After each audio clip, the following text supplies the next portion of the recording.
to take some very simple arpeggio shapes and turn them into interesting and exciting lines we can add to the blues.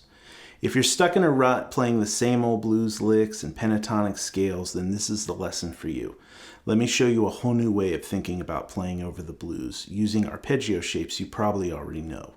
My name is Jack Roosh. Welcome to my channel. Let's get into it. For the purposes of this lesson, we're just going to look at the first two chords of a blues progression.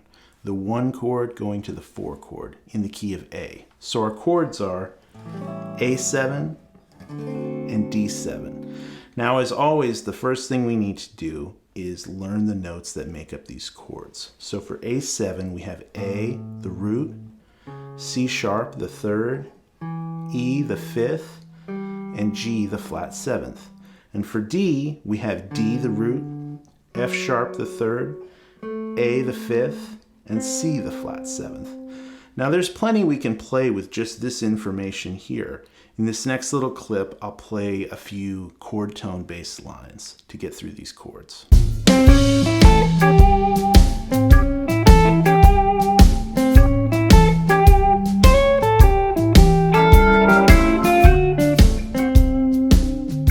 Okay, so it's important to have this under your fingers first because all the concepts we're going to talk about today build on this basic foundation.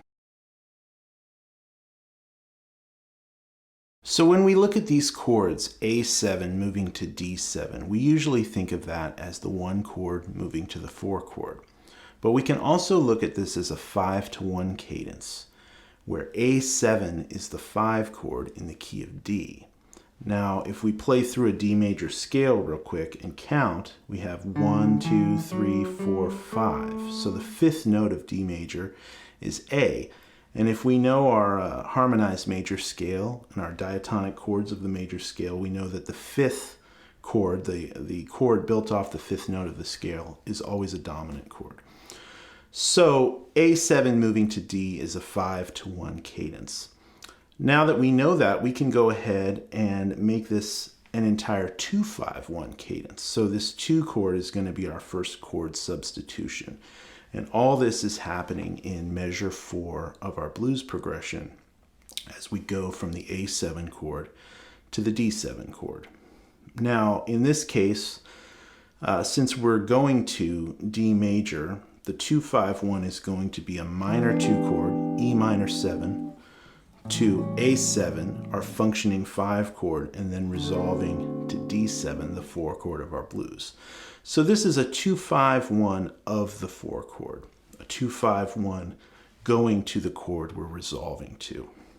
Now we can play some really great lines just by arpeggiating these chords. Basically all we're doing is introducing the notes of E minor 7. So those notes are E, G, B, and D. Now a really easy way to practice this is just to stick to 8th notes and play 4 notes for the E minor 7, 4 notes for A7, and then resolve to a note of the D7, something like all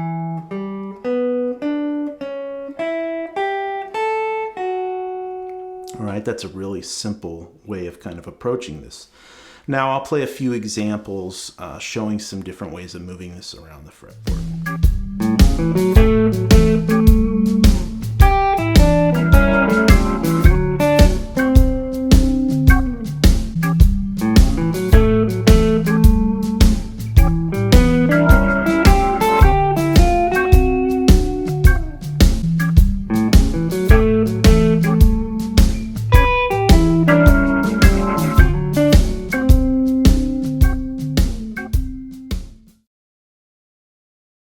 Okay, so let's try another chord substitution.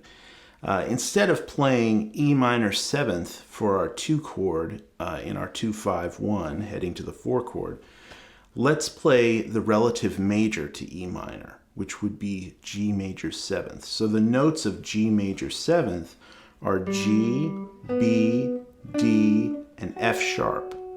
So we can plug this in right in the same place where we played the E minor 7th. So we can do a similar thing, just play 8th notes and play.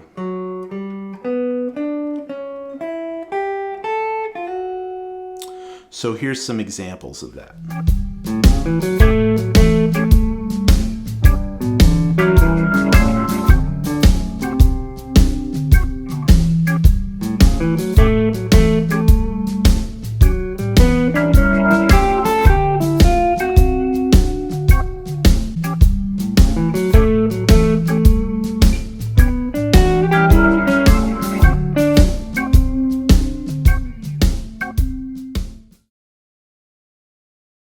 Now let's get into some chord substitutions for the A7 chord.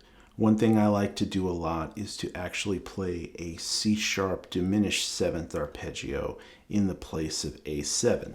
This gives us the notes C-sharp, E, G, and B flat. So all the notes of an A7 sharp 9 chord, but without the root. Now this flat 9, this B flat note, really builds a lot of tension that resolves really nicely when we go to the D7th chord. So here's a few examples with this diminished arpeggio, and I'm going to play it along with the G major 7th arpeggio for the E minor chord that we played in the previous examples.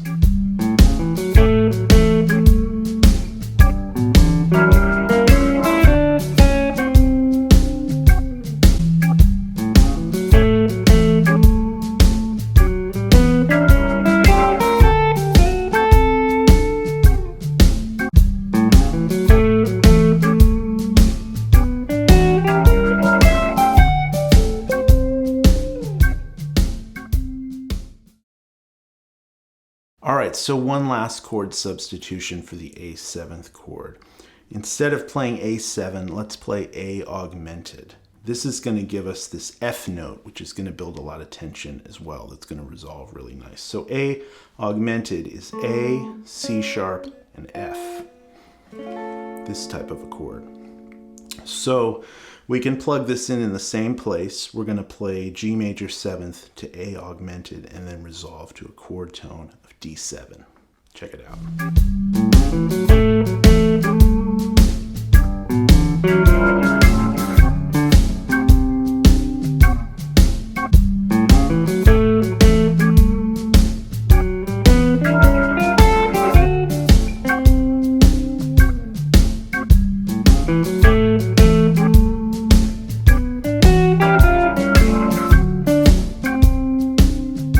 Okay, so hopefully you get some new ideas from this lesson, and if you'd like to support this channel, please visit my Patreon page. The link is down below, and I'll have tabs and backing tracks for this lesson. The solo that I played at the beginning will be all tabbed out on there. As always, thank you guys for watching. I really appreciate it, and I'll catch you next time. Take care.